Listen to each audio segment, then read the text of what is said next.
Dilansir dari inilah.com, Rektor Universitas Lampung atau Unila, Profesor Dr. Karomani ditangkap Komisi Pemberantasan Korupsi.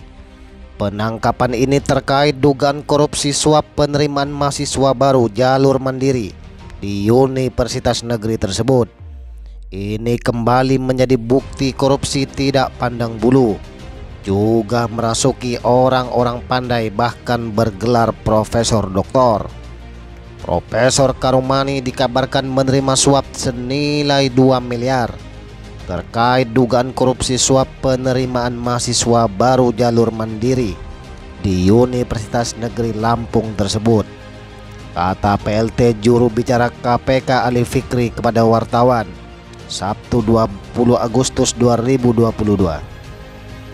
Ali menyatakan bahwa operasi tangkap tangan itu dilakukan di 2 tempat, yaitu Bandung dan Lampung.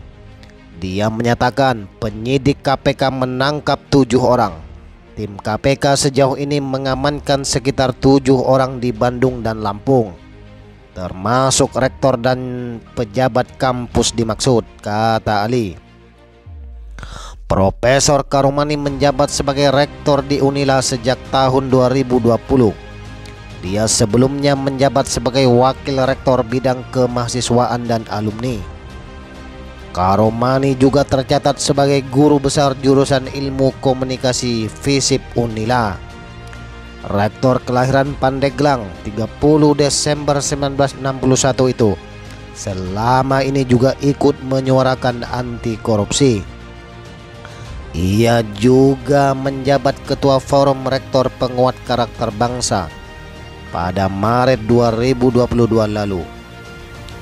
Juga ikut menandatangani nota kesepahaman atau MOU bersama Ketua KPK Firly Bahuri dalam rangka membangun sinergis sosialisasi publik yang intensif terkait pencegahan korupsi dan membangun karakter generasi bangsa yang anti korupsi.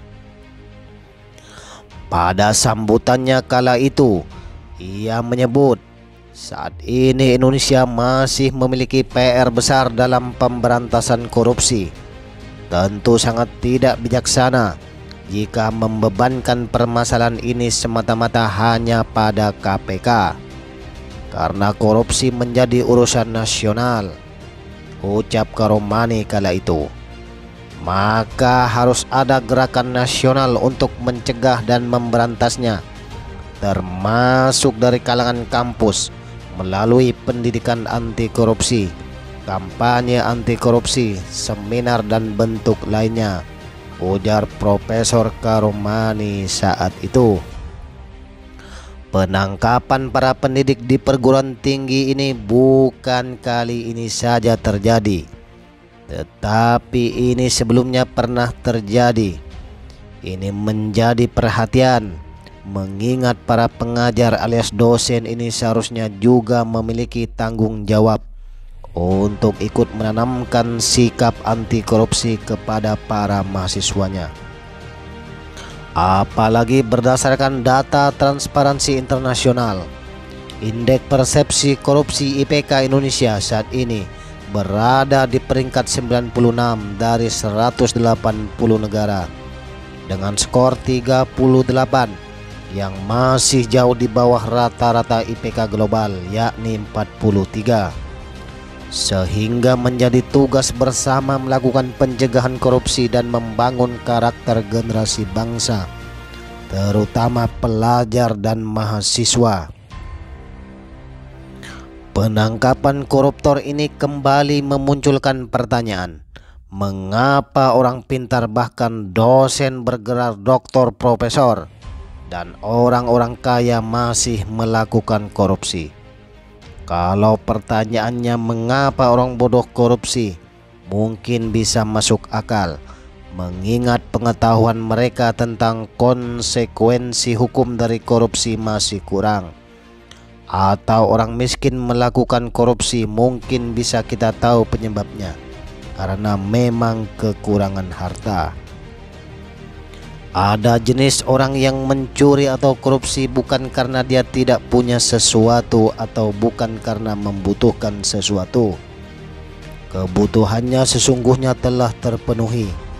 Ada juga orang yang korupsi bukan karena tidak tahu konsekuensi dari perbuatannya yang merugikan banyak orang.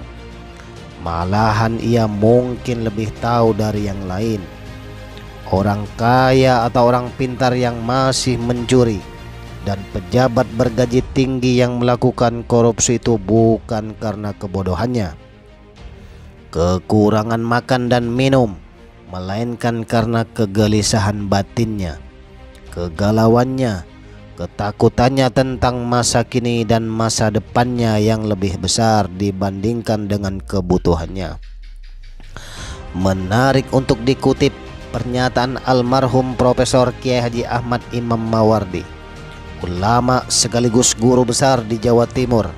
Dalam sebuah tulisannya pernah menyebutkan, mereka yang korupsi itu salah duga dengan mengira bahwa bahagia itu ada pada kepemilikannya akan sesuatu. Padahal sesuatu yang dimilikinya kini pasti pada waktunya lepas dan pindah tangan entah kepada siapa. Perutnya hanya butuh sepiring nasi, badannya hanya butuh sehelai kain, namun nafsu dan ketakutannya menjadikannya merasa membutuhkan lebih dari itu. Karena ini pulalah mereka itu juga menjadi bakhil. Ke alam kubur hanya membawa kain kafan saja. Mereka lupa bahwa tak dijumpai dalam sejarah ada orang yang dengan kekayaannya bisa membeli surga. Yang pasti ada faktor psikologis, sosial, emosional, hingga religiusitas yang bisa berpengaruh kepada keputusan seseorang. Kadangkala orang lain melihat keputusan yang ia ambil tidak rasional, seperti dalam kasus korupsi. Mengapa ia masih melakukannya padahal punya jabatan mentereng, sudah kaya, bahkan dihormati banyak orang? Ada ungkapan dari seorang teman, di Indonesia ini sulit mencari koruptor yang tidak sekolah. Bukan orang kaya. Semua gelar pendidikan, harta maupun agama hanya pakaian penutup badan, bukan sebagai esensi pengisi hati.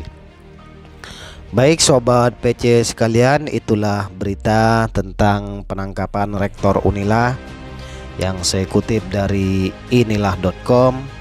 Mudah-mudahan bermanfaat. Jangan lupa like, comment, and subscribe. Wassalamualaikum warahmatullahi wabarakatuh.